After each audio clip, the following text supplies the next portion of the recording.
Hello दोस्तों, आशा करते हैं आप लोग बहुत अच्छे होंगे। इस लेक्चर में हम लोग डिस्कस करेंगे कुछ इंपॉर्टेंट मनोवैज्ञानिक व उनके द्वारा दिए गए सिद्धांत जो सभी टीचिंग्स एग्जाम के लिए काफ़ी इंपॉर्टेंट है, चाहे वो टेट हो, सी टेट हो या फिर सुपर टेट हो। अच्छा, ये वीडियो काफ़ी इंपॉर्टेंट होने वाली है, तो पूरी वीडियो को बहुत ध्यान से आप लोग देखिएगा। चलिए सबसे पहले पॉइंट की तरफ चलते हैं।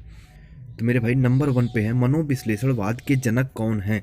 तो मनोविश्लेषणवाद के जनक हैं सिगमंड फ्रायड जी। अच्छा, सिगमंड फ्रायड जी ने मन की 3 स्थितियों के बारे में डिस्कस किया था। एक है ईद, ईगो और उसके बाद सुपर ईगो। ईद, ईगो और सुपर ईगो के बारे में किसने बताया था? तो विश्लेषणवाद के जनक सिगमंड फ्रायड जी ने। ठीक है, इस पॉइंट को आप लोग याद रखिएगा, this is very very important. उसके बाद सेकंड पॉइंट है, क्रिया प्रसूत अनुकूलन का सिद्धांत किसका है?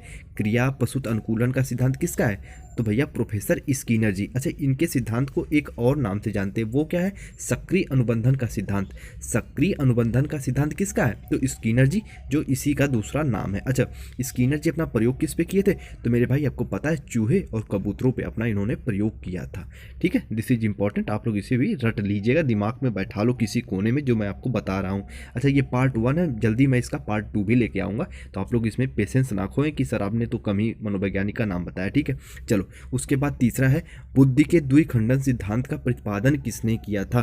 तो मेरे भाई बुद्धि के द्विखंडन सिद्धांत का प्रतिपादन किसने किया था? तो स्पीयरमैन, यहाँ यह रहेगा, स्पीयरमैन जी ने बुद्धि के द्विखंडन सिद्धांत का प्रतिपादन किया था। अच्छा, मनोविज्ञान में स्पीयरमैन को बस इसीलिए याद भी किया जाता है कि इन्होंने बुद्धि के द्विखंडन सिद्धांत के बारे में बताया भी था। ठीक है, तो इसे आप लोग याद रखिएगा। चलो उसके बाद चौथे नंबर पे है, व्यवहारवाद के प्रमुख प्रवर्तक कौन है? अच्छा, इसमें देखो लास्ट में वाद है और यहाँ पे शुरू में भी वाटसन से शुरू हो रहा है, तो इसे आप लोग ऐसे भी याद कर सकते हो, वरना सेल्फ भी ट्रिक बना सकते हो। ट्रिक जो है भैया खुद की बनाई हुई हमेशा काम देती हैं। तो व्यवहारवाद के प्रमुख प्रवर्तक कौन है? तो जेवी वाटसन जी हैं। ठीक है, इसे आप लोग अपने दिमाग में बैठा लीजिएगा। अच्छा, उसके बाद 5वें नंबर पर अधिगम का प्रयास एवं त्रुटि का सिद्धांत किसने प्रतिपादित किया था? अधिगम का प्रयास एवं त्रुटि का सिद्धांत किसने प्रतिपादित किया था? तो एल्वर्ड एल थर्नडाइक जी। अच्छा, थर्नडाइक की बिल्ली बहुत मशहूर है, तो मेरे भाई थर्नडाइक जी ने बिल्ली और मछली के अनुसार अपने सिद्धांत को अंजाम तक पहुंचाया था। ठीक है, तो जो इनका जो सिद्धांत है, इसके और भी नाम है, तो इनका जो नाम है मेरे भाई वो है उद्दीपक अनुक्रिया अनुबंधन का सिद्धांत।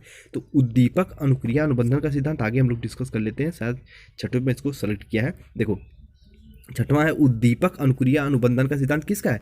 तो भैया थर्नडाइक जी का है। अच्छा, इसी को हम लोग कह सकते हैं SR का नियम, स्टिमुलस एंड रिस्पॉन्स।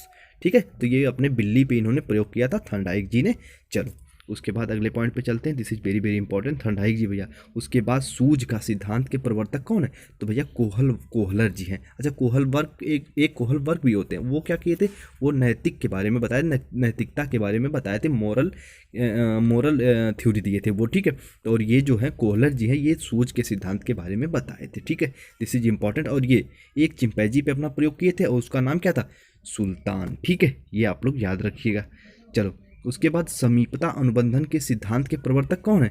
तो भैया एडविन रेगुथरी हैं। ठीक है, कौन है? एडविन रेगुथरी समीपता अनुबंधन के सिद्धांत के प्रवर्तक हैं। ये जो जो जितने भी मैंने सेलेक्ट किया है, ये बहुत इंपॉर्टेंट है, इसे आप लोग अपने दिमाग में कहीं कोने में 100% बैठा लो। ठीक है, ये हमेशा एग्जाम में आते रहते हैं। देखो, चिन्ह अधिगम सिद्धांत के प्रवर्तक कौन है?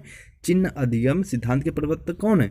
तो वो है टालमैन। अच्छा, टालमैन को याद कैसे रखोगे?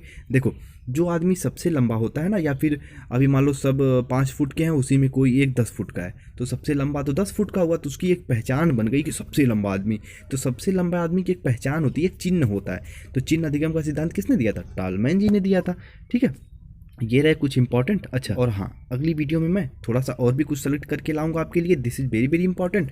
तो आप लोग पूरी वीडियो को बहुत ध्यान से देखिए, इसके लिए बहुत बहुत धन्यवाद। और हाँ, चैनल पर नए हो तो जुड़ जाओ, पहले से जुड़े हो तो बहुत बहुत धन्यवाद आपका। चलो, अपना ख्याल रखो और पढ़ाई करते रहो।